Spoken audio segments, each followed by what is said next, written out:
दोस्तों, जिसका अंदेशा था वही हुआ। चोर चोर मौसेरे भाई। एक और कलेश चालू हो गया है आम आदमी पार्टी और कांग्रेस के बीच। प्रेस कॉन्फ्रेंस में कांग्रेस को इंडिया अलायंस से लात मार कर निकालने की बात कही।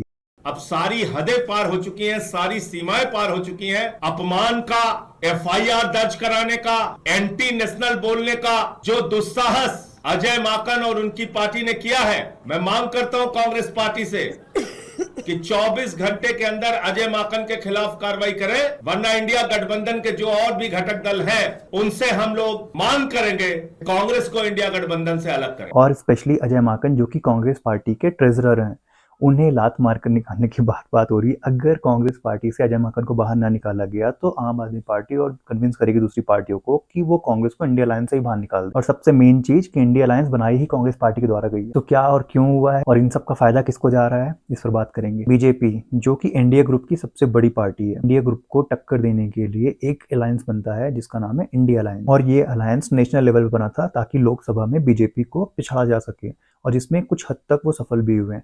पर अब जब स्टेट इलेक्शन आते हैं तो यहाँ पे इनका बहुत ज्यादा एक दूसरे से काम रह नहीं जाता है। तो अब स्टार्ट होता है एक दूसरे पे ब्लेम गेम। स्टेट लेवल पे विधानसभा चुनाव एक दूसरे के खिलाफ ही लड़ना पड़ता है इनको, सारी पार्टियों के। यहाँ पे कोई अलायंस नहीं बन सकती क्योंकि स्टेट लेवल पे ये पॉसिबल नहीं है कि इंडिया अलायंस वर्सेस इंडिया किया जा सके। तो यहाँ पे इंडिया अलायंस की जो पार्टियां हैं वो एक दूसरे के खिलाफ ही कॉन्टेस्ट। और आपको तो पता है जैसे भारत की पॉलिटिक्स है, यहाँ पर एक दूसरे को नीचा दिखाकर ही वोट जनरेट करते हैं, वोट गेन करते हैं। तो बात ये हुई कि कांग्रेस पार्टी के अजय माकन ने हमारे केजू भाई को फर्जीवाल, किंग ऑफ फ्रॉड, फेकू, ऐसे सारे शब्दों से नवाजी। और जाहिर सी बात है, इतनी ईमानदार पार्टी है, अगर वो अपने बारे में ऐसा सुनेगी तो वो गुब्बारे की तरह फूलेगी जरूर, अंडे की तरह उबलेगी जरूर।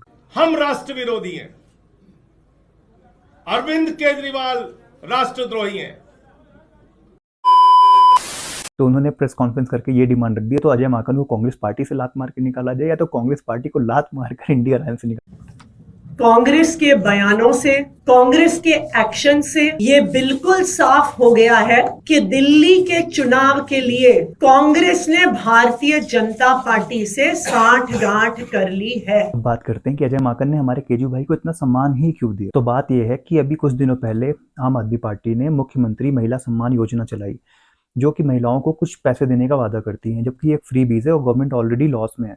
तो सीधे सीधे देखा जाए तो इस पॉलिसी के अनाउंसमेंट के टाइमिंग पर सवाल खड़े होते हैं, क्योंकि अभी इनको पता है कि कुछ टाइम में कोड ऑफ कंडक्ट लग जाएगा जिसपे इस पॉलिसी को ये लोग एग्जीक्यूट नहीं कर पाएंगे। और अगर ये चुनाव हारते हैं तब तो कोई बात ही नहीं, और अगर चुनाव जीत जाते हैं तो तब का तब देखा जाएगा। तो कुल मिला के बड़ी चालाकी से इन्होंने एक फ्री वाली स्कीम निकाल दी महिलाओं के लिए। और हमें जब भी कुछ सामान फ्री मिलता है या कोई भी चीज हमें फ्री मिलती है तो हमें ऑब्वियसली अच्छा लगता है। और इसी पॉलिसी को लेकर कांड हो गया, क्योंकि डिपार्टमेंट के द्वारा पता चलता है कि वहां पे ऐसे कोई नोटिफिकेशन गई ही नहीं है। इसका मतलब है ऑफिशियली इसको नोटिफाई ही नहीं किया गया है। तो पॉलिसी को एग्जीक्यूट करना मतलब भूल ही जाओ लगभग। और इसी बात को लेकर यूथ कांग्रेस ने जाके केस फाइल कर दिया, क्योंकि ये तरीका गलत है। अगर हम किसी को वादा कर रहे हैं कि हम किसी को फ्री बीज देने जा रहे हैं या किसी तरीके की फाइनेंशियल हेल्प देने जा रहे हैं, तो हमें ये पहले सुनिश्चित करना होगा कि हमें वो पैसे मिल कहां से रहे हैं। तो कुल मिलाकर दोनों पार्टियां एक दूसरे का भांडा फोड़ करने में लगी हुई हैं और इसी के कारण एक दूसरे पर गाली गलौज स्टार्ट हो चुकी है।